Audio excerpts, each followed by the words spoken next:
Welcome back, boys and girls, to Mrs. Nagy's class. In today's video, we will be talking about rounding to the tens place and to the hundreds place.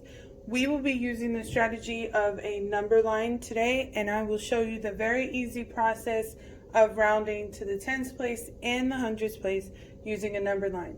So today we will be rounding the number 346. If our question or our textbook tells us to round 346 to the tens place, then what we do is we identify the number that is in the tens place. For 346, since we know the place values is the ones place, the tens place, and the hundreds place, we now know that the 4 is in the tens place. So we are going to underline the 4.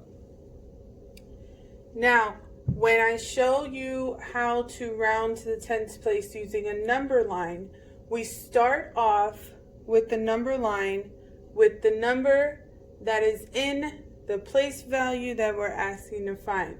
Do not start your number line at 0. That is a waste of time in making all those tally marks.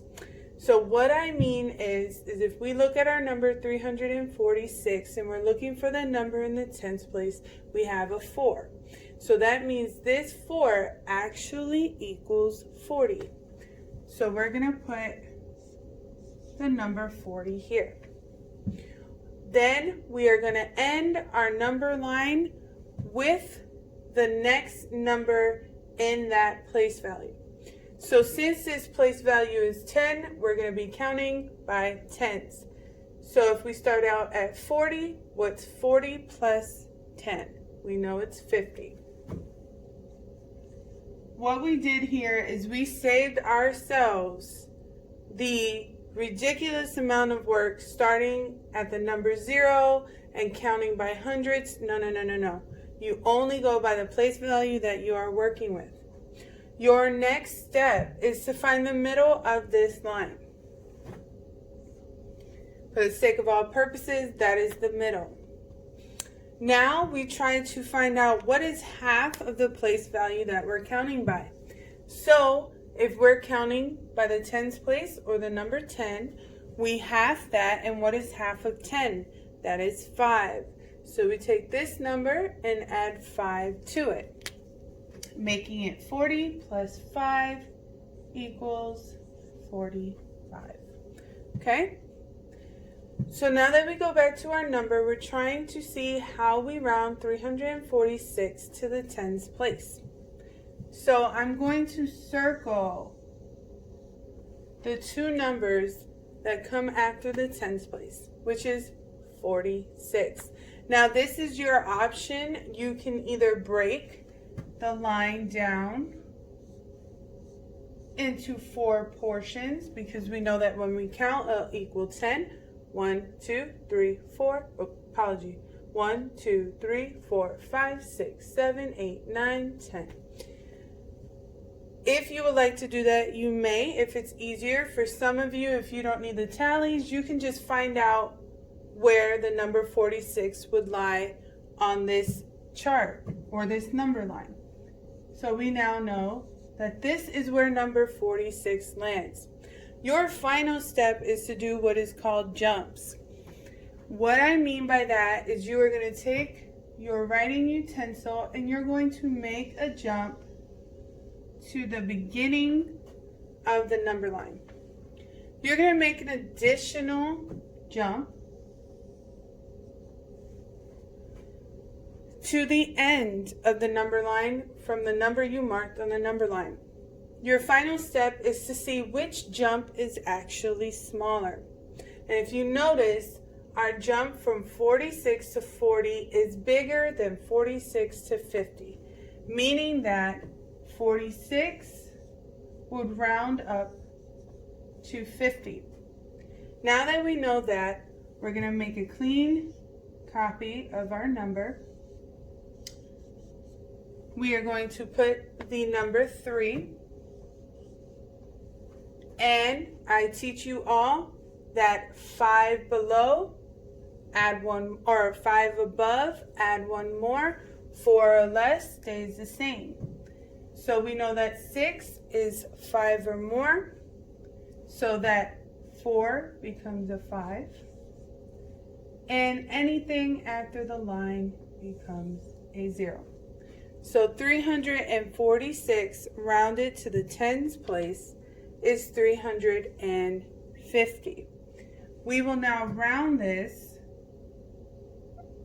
to the hundredths place using the same method that I just taught you. So we are going to erase all numbers. We're going to place the very same number we just used, 346. And I'll just erase these little tallies. But you know, we can kind of keep them. Okay, so if our question or our math textbook says to round 346 to the hundredths place, we notice which number is in the hundredths place. This is the ones, the tens, the hundreds. So I'm going to underline the 3. I know now that this 3 actually equals 300. Since we are counting by 100ths, 300 plus 100 equals 400. We now find the center of the line, and what is half of 100 is 50.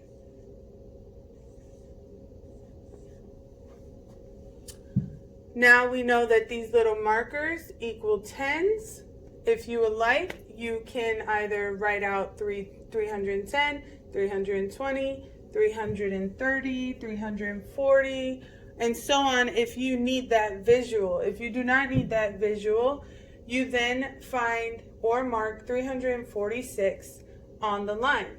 So if this is 350, I know that this is 340, so I'm just going to make a little line here and write 346. Now I make my jumps.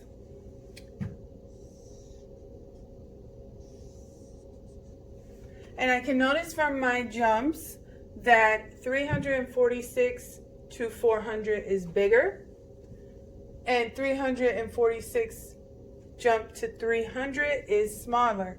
That tells me that 346 rounds to 300. So now what we will do is we will take a clean copy of our number and underline the number that was in the hundredths place. We look at our neighbor. If we go off of our rule, 5 or more, add 1 more, 4 or less stays the same. 4 is less than 5, so that 3 stays the same. And anything after that line becomes a 0.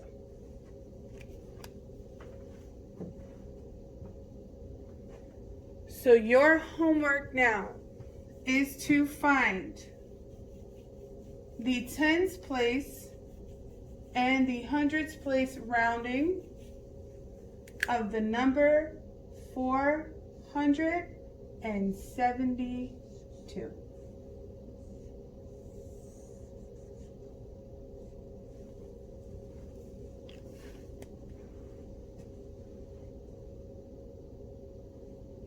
Now that you have had time to work it out, we will now go through the process to see if your answer was correct. If we start in the tens place, we circle everything from the tens place on. I notice that the 7 is in the tens place, so that tells me that 7 equals 70. 70 plus 10 equals 80. I find the center, and I know that 10 halved equals 5, so 70 plus 5 equals 75. I break them down into 4 just to help me out. I locate 72 on the number line, so 70, 71, 72. I make my jumps. Immediately I notice that the jump from 72 to 70 is the smallest, so I know that 72 equals 70 when rounded to the nearest 10. And remember the rule. Underline the place value, next door neighbor, 5 below, 4 or less. So since 2 is 4 or less, the 7 stays the same, and anything after that line equals 0. If we were to do this in the 100s place, 472, simply mark the number in the hundreds place. I now know that that 4 equals 400. 400 plus 100 equals 500. I locate the middle. Half of 100 equals 50. You can mark it if it's easier for you. Okay, now I locate 472 on the number line. So 450, 460, 470, we'll put it right there. I make my jumps. I immediately notice that 472 jump to 500 is a lot smaller than the jump from 472 to 450. So now I know that 472 rounded to the nearest hundreds place equals 500. And remember the rule, underline your place value. Who's the next door neighbor? 5 above, 4 below. 7 is 5 or more, so we add 1 more to 4, equaling 5, and anything after that line equals 0.